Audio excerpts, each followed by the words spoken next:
Hey guys, so I wanted to give you your weekly video just to go over some of the things that we did this week. So I think the most important thing that I could go over for this week is transformations of log functions. Okay, so what I have here, and I'll put this in projector mode, what I've got here is the regular log function. I've got log of x graphed. So I'm going to talk to you about the a value, your b value, and your c value. Okay. So right now my a value is 1 because it's basically I'm graphing log of x. Okay.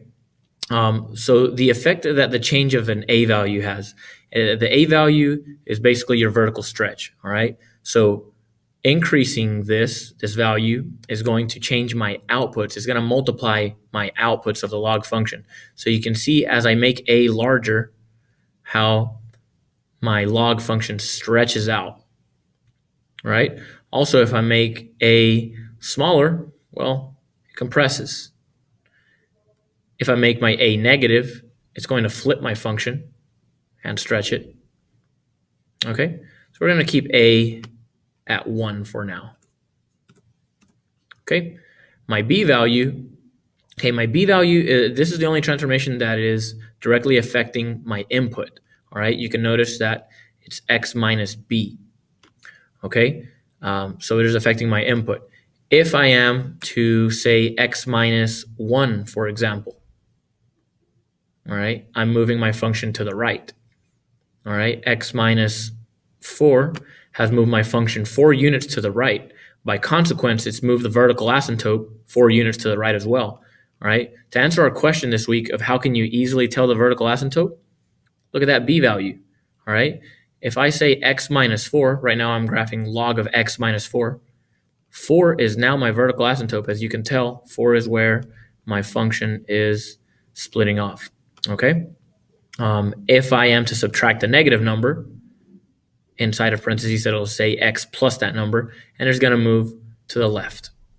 Okay. So that's my, that is my horizontal shift. Okay. Last one I want to show you is a vertical shift, c equals 0. Okay, so let's change that c value. Let's change that c value to c equals 1. Well, it's going to move my whole function. Every output is now increased. All right, if I say c equals 1, all of my outputs went up 1. All right, here's back to the original.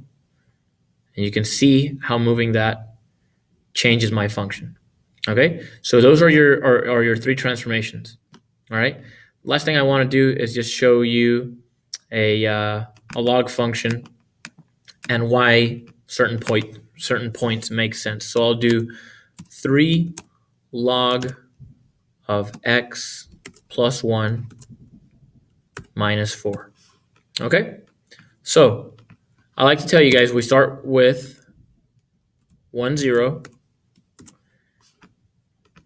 and the story of 10, 1, right? 1, 0 and 10, 1 were points on the original log function. All right, let's go through this transformation by transformation. My first transformation, I'll talk about x plus 1. Well, x plus 1 is a transformation 1 unit to the left. Okay, 1 unit to the left, which means that 1, 0 will now become what? It'll now become 0, 0. 10, 1 will now become 9, 1. All right, so let's graph those. Instead of 1, 0, I'm at 0, 0. And instead of 10, 1, I'm now at 9, 1. Okay, next transformation, the 3 log. Okay, this is going to multiply, stretch my function by a factor of 3. So I'm basically going to multiply 3 to my y values. Those are my outputs. So 0 times 3 is still 0. All right, so this value is staying where it is. Now, if I make this value 3 times as tall, well, it's going to be 1 times 3. It'll now be at 9, 3. All right, so I'm going to change that value to 9, 3. Okay, now that is my log function moved 1 unit to the left and multiplied by a vertical stretch of 3. Last thing I'm going to do is I'm going to subtract this 4.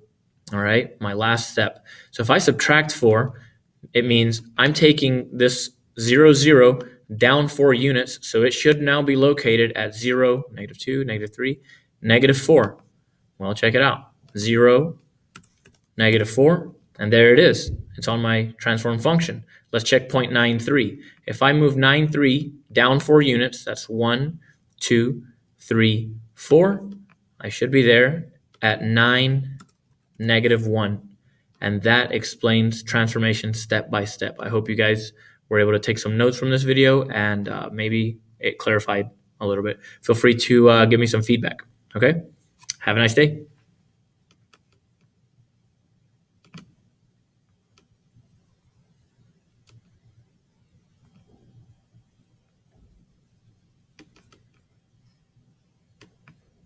How do I end this?